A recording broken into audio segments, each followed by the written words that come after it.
Hello friends, आज हम जो बाकी के क्वेश्चंस हैं एस्टेट बट पीजीटी बायोलॉजी के क्वेश्चंस कर रहे थे हम लोग, तो 110 तक कर चुके हैं। 111 क्वेश्चंस नाउ डिस्कस करेंगे। इसमें भी हम 20 क्वेश्चंस को डिस्कस करेंगे। कि सबसे पहला क्वेश्चन आ जाता है 111। ठीक है, तो 111 में दिया हुआ है कि fusion of mature individuals with directly act as gamete is called. क्या बोला जाता है इसको? तो देखो, सबसे पहले ऑप्शंस को ले लेते हैं। First option is isogamy. Isogamy क्या होता है? Fusion of male and female gamete which are morphologically similar.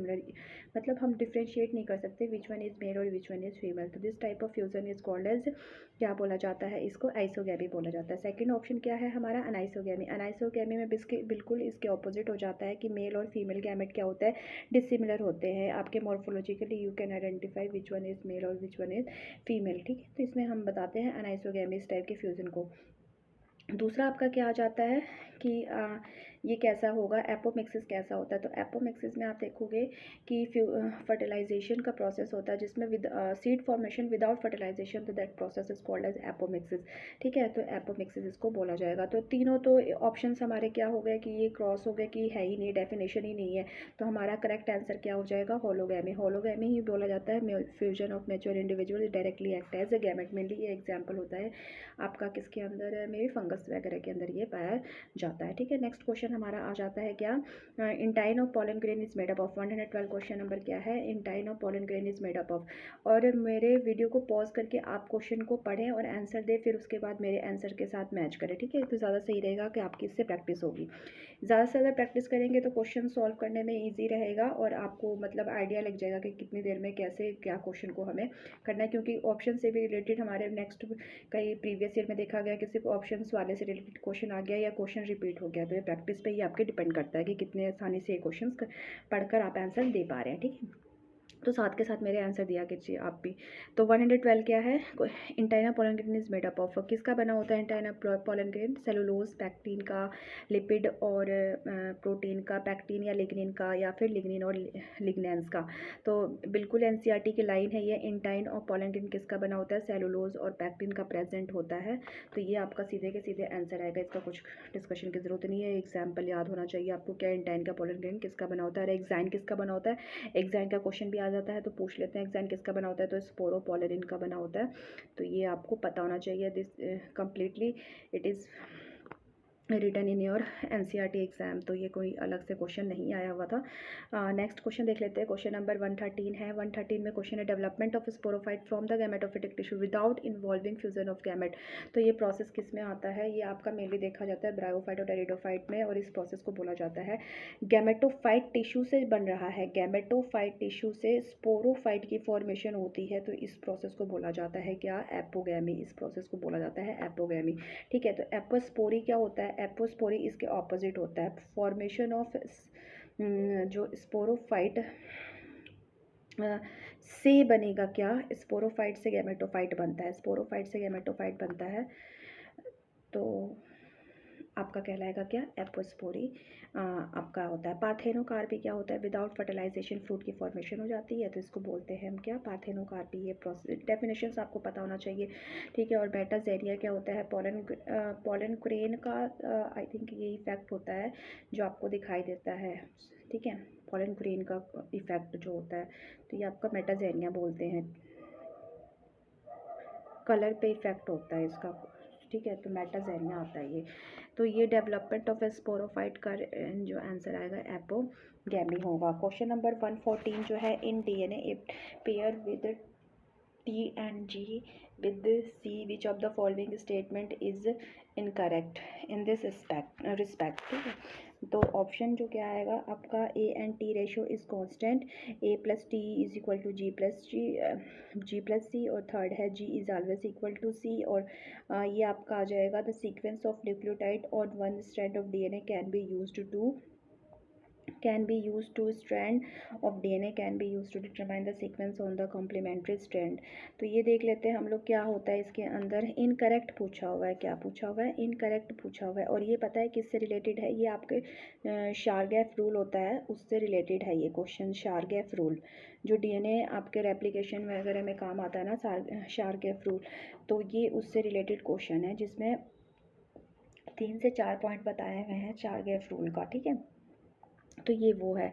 तो ए और टी रेशियो तो कांस्टेंट होता है, बिल्कुल कांस्टेंट होता है, ठीक है, इक्वल सभी में इक्वल पाया जाता है। तो ये तो आपका क्या होता है कि ये ऑप्शन तो करेक्ट है, A plus T is equal to G plus C. तो नहीं, ये वाला ऑप्शन आई थिंक हमें रॉन्ग लग रहा है, तो इसको देख लेते हैं। फिर नेक्स्ट ऑप्शन देख लेते हैं, जी इज़ ऑलवेज इक्वल टू सी। तो ये ऑप्शन आपका सही है, जी जो है वो आपका हमेशा इक्वल टू सी ही रहता है, और ए जो होता है इक्वल टू टी रहता है, ठीक है, ए इक्वल टू टी रहता है। The sequence of one strand can be used to, बिल्कुल ये कॉम्प्लीमेंट्री स्ट्रैंड को बनाने का है। तो ये भी कॉम्प्लीमेंट्री स्ट्रैंड के सीक्वेंस को हम कंपेयर मतलब पहचान सकते हैं अगर एक स्ट्रैंड का हमें पता हो तो सीक्वेंस अनदर को। तो ये करेक्ट हमारा स्टेटमेंट, तो ये वाला फोर्थ करेक्ट है। तो ये तो होता है चारगैफ रूल के अकॉर्डिंग, बिल्कुल ये चारगैफ रूल तो बोलता है ये कि इक्वल है, और ये टू कांस्टेंट बोलता है कि ये भी आपका सही है, कांस्टेंट होता है। तो इसमें बट इनकरेक्ट पूछा हुआ है, इनकरेक्ट पूछा हुआ है बेटा। तो इसके अंदर क्या आएगा, तो हमारा जो सेकंड जो है ना ये वाला सेकंड वाला इनकरेक्ट होगा, यही पूछा हुआ इनकरेक्ट, क्योंकि इसमें जो होता है ना ए प्लस जी जो होता है वो इक्वल होता है टी प्लस सी के, ठीक है। तो ए टी के बराबर होता है, जी सी के बराबर होता है ना, तो ये वाला आएगा, ना कि ए प्लस टी होता है, ए तो इक्वल टू टी होता है, ठीक है। तो ये वाला ऑप्शन हमारा इस ऑप्शन में क्वेश्चन का ऑप्शन नंबर 2 आ जाएगा।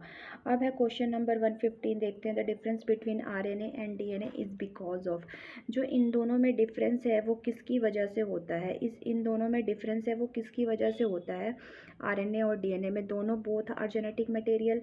तो ये दोनों शुगर एंड बेस की वजह से होता है, शुगर एंड फॉस्फेट की वजह से होता है, शुगर ओनली, या option number 4 is base and phosphate.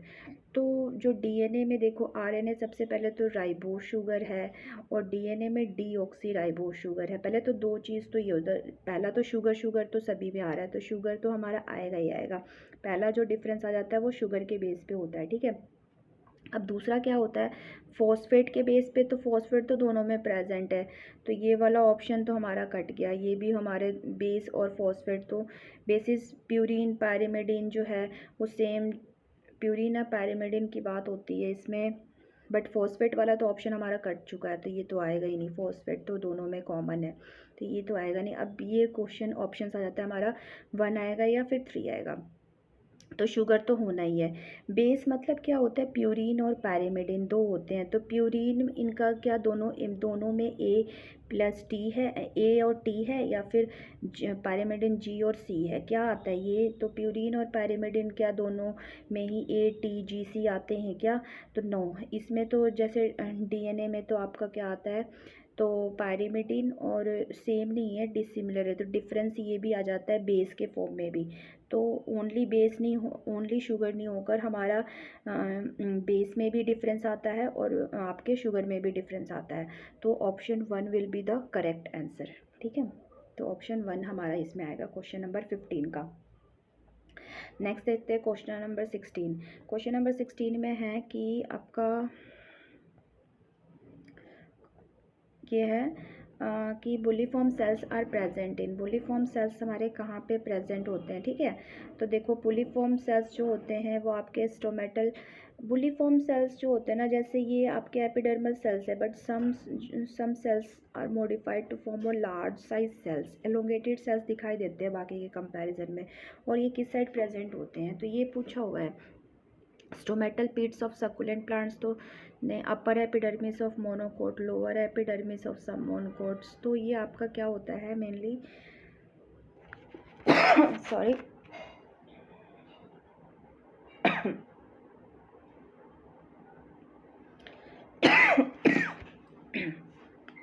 Sorry guys, इसमें किस में आता है आपका, ये होता है अपर पे, थोड़ा सा ना कंफ्यूज हो जाते हैं, अपर पे या फिर लोअर पे प्रेजेंट होता है, तो ये ना अपर पे आता है, ठीक है, लोअर पे नहीं होता, अपर पे ये होता है। और ये मेनली किस में, फोल्डिंग में भी हेल्प करता है, ये फोल्डिंग ऑफ लीव्स में हेल्प करता है, तो ये भी आप लोग याद करना, ठीक है। हाइड्रोफाइट्स में नहीं है, ये मोनोकोट्स में पाया जाता है, ये मोनोकोट्स में है, it is present in monocots and upper lower हाँ upper surface epidermis of the some monocot leaves it is present, ठीक है। तो ये वाला आएगा इसके अंदर। नाउ क्वेश्चन नंबर 117 है, gene which is responsible for the synthesis of polypeptide chain, polypeptide chain के लिए रिस्पॉन्सिबल जीन, तो ये पहले क्या होता है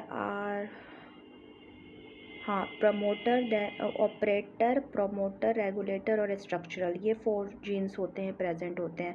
तो इनमें पूछा है कि पॉलीपेप्टाइड चेन के लिए कौन से रिस्पॉन्सिबल होते हैं, तो नहीं, इसमें आएगा आंसर 117 का स्ट्रक्चरल जीन होते हैं रिस्पॉन्सिबल में, ठीक है। तो ये आपको पता होना चाहिए कि बीटा ग्लैक्टोसाइडेज जो होता है उसके लिए जेड जीन होते हैं रिस्पॉन्सिबल, ठीक है। तो ये जेड, पी और एक ए होता है, तो ये आप लोग को पता होना चाहिए, स्ट्रक्चरल जीन्स होते हैं। लैक ऑपरेंट का ये क्वेश्चन है, ये क्वेश्चन कहाँ से आया हुआ है, लैक ऑपरेंट से आया हुआ है, ठीक है, तो ये आपको पता होना चाहिए। नेक्स्ट क्वेश्चन हमारा है, नेक्स्ट क्वेश्चन आ जाएगा आपका क्वेश्चन नंबर 118 है, 118 देखिए, तो to back cross an individual heterozygous for tallness it will be crossed with the parent having genotype हमें जीनोटाइप लेना है, तो किसके साथ क्रॉस करवाना है, हेट्रोजाइगस के लिए है, हेट्रोजाइगस के लिए है, तो बैक क्रॉस करना है, बैक क्रॉस करना है, तो बैक क्रॉस या तो हम टी हेट्रोजाइगस, ये वाला आ रहा है हमारा हेट्रोजाइगस टॉल टी के लिए है, तो बैक क्रॉस करेंगे, तो बैक क्रॉस में या तो कैपिटल टी भी हो सकता है, या तो मेल या ये होगा, या फिर फीमेल होगी, या फिर ये आपका यहाँ पे क्या होगी, फीमेल, तो टी से भी कर सकते हैं और स्मॉल टी के साथ भी कर सकते हैं और कैपिटल टी के साथ, तो बोथ के साथ करेंगे, बोथ होना चाहिए, इसके आइदर दोनों साइड जा सकते हैं, तो ये तभी दोनों में से ये आ जाएगा क्रॉस होकर, एक से तो नहीं आएगा क्योंकि दोनों में आपका इसमें हेट्रोजाइगस आ रहा है, तो एक हमारा ज़रूर होना चाहिए कैपिटल टी और एक हमारा होना चाहिए आपका स्मॉल टी, तो ये टी ओनली तो आएगा नहीं, ये होगा नहीं ऑप्शन, ये होगा नहीं, सिर्फ इससे आएगा नहीं, सिर्फ दोनों नहीं होने चाहिए, crossed with the happen gene, back cross है तो दोनों आइदर पेरेंट्स हो सकते हैं, तो बोथ टी एंड आपके both T and small T और लार्ज टी दोनों वाले से हो जाएगा ये, ठीक है। क्वेश्चन नंबर 19 हमारा पहुंचते हैं, हम देखते हैं क्वेश्चन नंबर 19 हमारा क्या है, लाइट इंटेंसिटी की बात हो रही है, light intensity at which rate of photosynthesis will be equal to the rate of respiration, कहाँ पे हो जाएगा जो लाइट इंटेंसिटी जहाँ पे फोटोसिंथेसिस और रेस्पिरेशन का रेट, मतलब यहाँ पे ग्लूकोज बन रहा है और यहाँ पे ग्लूकोज का यूज़ हो रहा है, वहाँ कहाँ पे ये दोनों चीज़, ग्लूकोज का यूज़ और ग्लूकोज का प्रोडक्शन, फोटोसिंथेसिस और आपका क्या है रेस्पिरेशन इक्वल हो जाएगा, इज़ नोन एज, उस पॉइंट को क्या बोला जाएगा, ठीक है। तो ये आपका बोला जाता है, अगर सीधे डेफिनेशन अगर देखें तो इसका नाम होता है कंपनसेशन पॉइंट, तो ये आपको पहले याद करना पड़ेगा, ये सारे याद करने पड़ेंगे आपके पॉइंट्स क्या होते हैं, तो ऑप्टिमम पॉइंट्स क्या होता है जहाँ पे आपका मैक्सिमम सा रहता है, क्लाइमेट्री के रेस्पिरेशन का टाइप होता है जो राइपनिंग में हेल्प करता है, मिनिमल इफेक्ट तो कोई भी जो विच मतलब कॉजेज और which gives a minimum effect, any कोई भी मिनरल, कोई भी केमिकल हो सकता है, या कोई भी आपका क्या फैक्टर हो सकता है जो विच कॉज मिनिमम इफेक्ट, ठीक है। तो ये इसके अंदर होगा, तो आंसर होगा 119 का 3, कंपनसेशन पॉइंट में ही दोनों इक्वल हो जाते हैं। क्वेश्चन नंबर 120 का एग्जाम क्वेश्चन देखेंगे, which of the following is a non proteinaceous biocatalyst, non proteinaceous, तो ये बिल्कुल NCERT में आता है, ये लाइन दिया हुआ है आपके चैप्टर में, माइक्रोब्स वाले में भी दिया हुआ है और किंगडम्स जब पढ़ते हैं तो उसमें भी आता है, 11th और 12th दोनों टाइम में है, क्वेश्चंस में आया हुआ है, NCERT बुक में है, तो इसको बोला जाता है नॉन प्रोटेनेशियस को बोला जाएगा आपका राइबोजाइम, ये जो है आपका क्या है राइबोजाइम बोला जाता है। ठीक है। तो ये आपका प्रायोन्स प्रोटीनेशियस होता है, वायरोइड्स आरएनए मटेरियल होता है, तो ये होता नहीं है वायरोन्स, इसमें तो कुछ है नहीं, राइबोजाइम ही आना चाहिए इसका आंसर। तो 120 का 4 होगा ऑप्शन। अब 121 देख लेते हैं क्या है। 121 में है सिनोसिटिक एपिडर्मिस इज प्रेजेंट इन। सिनोसिटिक मतलब जो क्या होता है, फ्रीली जो न्यूक्लियाई प्रेजेंट होते हैं वो किसके अंदर पाया जाता है, और nuclei can move from one part two the another part. तो क्या है, multi number of nuclei is present and it can freely move. तो ये आपका आता है स्कैरिस के अंदर प्रेजेंट होता है, तो इसका आंसर स्कैरिस होना चाहिए। मस्का डोमेस्टिका नहीं है, फेरेटिमा नहीं है, और स्टारफिश इनमें नहीं होता है, स्कैरिस के अंदर होता है। 122 का आंसर रिंगर सॉल्यूशन क्या होता है। रिंगर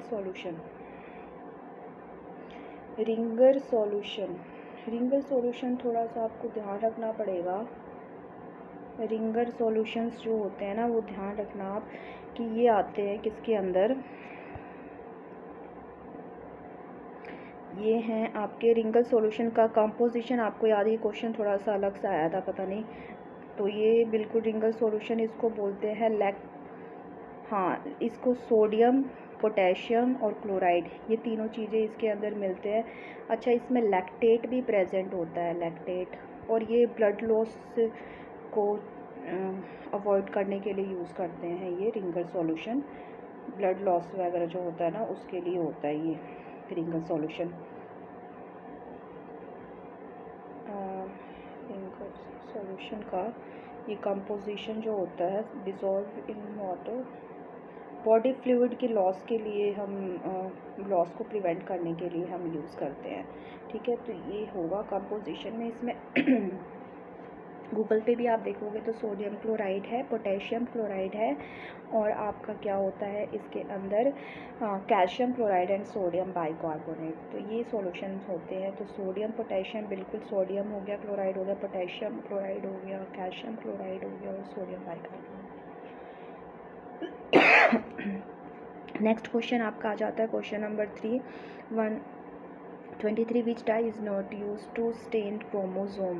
क्रोमोसोम को स्टेन फ्यूजन के लिए तो करते हैं, ये हम स्टेन यूज़ करते हैं क्रोमोसोम को करने के लिए, और एसिटोकार्मिन भी करते हैं हम, सैफ्रोनिन हम सेल के लिए यूज़ करते हैं, और हिमेटोजाइलिन भी करते हैं। तो हमारा आंसर ही क्या हो जाएगा, नॉट यूज्ड का पूछा हुआ है, तो ऑप्शन हो जाएगा सैफ्रोनिन। क्या आंसर होगा 123 का, सैफ्रोनिन।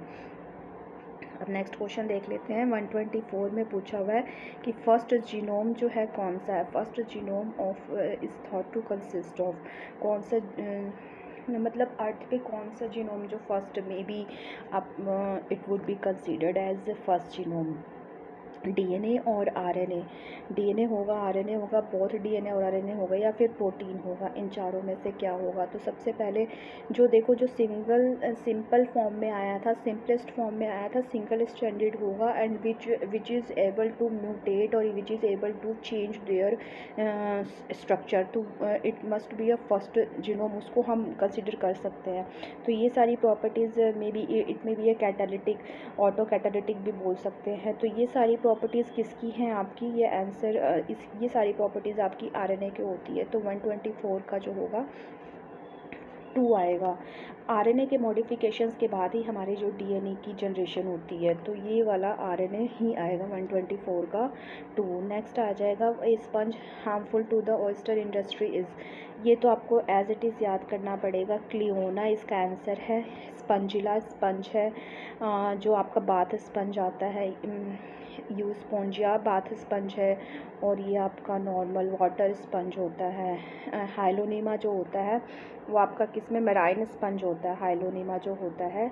और ये एक हेक्साक्लिंथा जो होता है ना, हेक्साटिनेलिडा, हेक्साटिनेलिडा, इस क्लास से ये बिलोंग करता है, ये क्लास है इसका हाइलोनीमा। तो ये क्वेश्चन ना आपके नीट वगैरह में भी आया हुआ है, आई थिंक कहीं मैंने ये क्वेश्चन पढ़ा था हाइलोनीमा वाला। तो हेक्साटिनेलिडा जो है क्लास, उससे बिलोंग करता है। स्पंज जो है ये ग्लास रोप स्पंज बोला जाता है, कॉमन नेम क्या है इसका, ग्लास रोप स्पंज। तो ये इसमें ऐसे है, ठीक है। ये तो बहुत स्पंजिला और स्पॉन्जिया तो बहुत ही आपके नॉर्मल स्पंज है जो यूज़ होते हैं। तो क्लियोना जो है इसका आंसर क्या हो जाएगा, क्लियोना ऑप्शन 2, क्वेश्चन नंबर 125 का। अब देख लेते हैं क्वेश्चन नंबर 126 में, which one of the following is not a gaseous biogeochemical cycle in ecosystem. तो ये भी एनसीईआरटी में एज इट इज़ दिया हुआ है कि out of this which one is not a gaseous. Gaseous का एग्जाम्पल कौन कौन सा है, तो गैसियस में कार्बन, ऑक्सीजन, ठीक है, नाइट्रोजन एंड सल्फ़र। सल्फ़र को एनसीईआरटी ने गैसियस में भी रखा हुआ है और सेडिमेंट्री में भी रखा हुआ है, ठीक है। तो ये हमारा तो कौन सा ऑप्शन बचा फिर हमारे पास, which is not a gaseous. तो सल्फ़र मैंने बता दिया, नाइट्रोजन मैंने बता दिया, कार्बन बता दिया। तो कौन सा बच गया हमारा, फॉस्फोरस। फॉस्फोरस हमारा क्या है, सेडिमेंट्री है। इट्स मेन रिजर्वॉयर इज़, जो आपका होता है इसका रिजर्वॉयर जो है वो आपका क्या मिलता है, रॉक्स मिलते हैं, सेडिमेंट्स मिलते हैं। तो ये आपका क्या कहलाएगा, सेडिमेंट्री। गैसियस साइकिल में नहीं आएगा, सेडिमेंट्री साइकिल में आएगा phosphorus. Now come to the next question number 127 है, person is undergoing prolonged fasting, his urine will be found to contain abnormal quantities of. तो ये ऑप्शंस आपको बिल्कुल सीधे याद होना चाहिए कि टोन्स उसके यूरिन में देखने को मिलता है। Next question is 128, which of the following group is of deuterostomes. तो ड्यूटेरोस्टॉम्स, और एक तो ड्यूटेरोस्टॉम होता है